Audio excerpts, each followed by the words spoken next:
welcome back to the Adjunct's Kitchen, where we make affordable, easy to prepare, and delicious meals for you part-time cooks and for your full-time eaters. My name's Chad Seeger, and today we're going to be making what may be your new favorite dish, packed with flavor, chicken korma. The absolute must-haves for this dish are rice, yogurt, some sort of oil, garam masala, red onions, and cashews. For the optionals, there's too many to mention. To make this dish, rinse and make your rice, then prep your yogurt and other ingredients. Heat and oil the pan, saute the dish, add the yogurt, and then pour over rice. First step is to get the rice started. I'm using a rice cooker because it's crazy easy. So wash your rice for about 5 minutes before you start it. Second step of this dish is to prep the yogurt. To do that, take it out of the fridge and then whip it around for about a minute or so. After that's done, let it rest. Next step is to cut the other ingredients. For the onions, I'm going to cut them into decent-sized strips. For the garlic, you're going to want to cut it up pretty fine. The basil just gets shredded. Cilantro, you just give a rough chop. For the chicken, I have a separate cutting board. I'm going to cut the chicken into decent-sized chunks.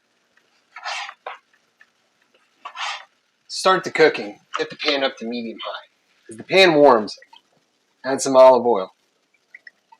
When the oil's warm, it's time to add the onions. Stir them around so all the onions get coated. Keep stirring. After a few minutes, it's time to add the chicken. If it looks like you're running out of oil, just add some more. So again, keep stirring. As the onions start to caramelize, and the chicken starts to cook, you're in good shape. Now you add the garlic, salt, and some pepper, and the cashews. Give it a good stir again. After about a minute of this, turn the heat down to medium. So now we have it a little bit lower. Now's the time to add the yogurt.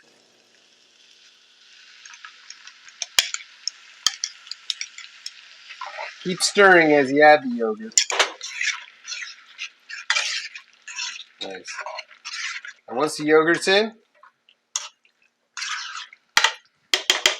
add your spices.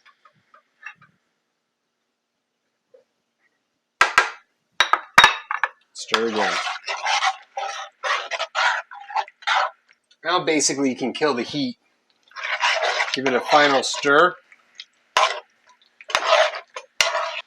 And your korma's done.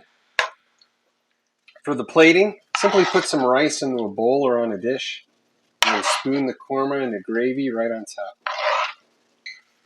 Then to elevate, hit it with some cilantro, some basil. If you like things spicy, now's the time to add your chilies. Chicken korma. And here we have an easy version of chicken korma. It's not super authentic, but it is easy and it is delicious. Well, thanks again for watching. Hope you enjoyed this episode. If you have any questions or suggestions for other dishes, leave them in the comment section below. Like and subscribe if you like what you saw, and I'll see you on the next Adjunct's Kitchen.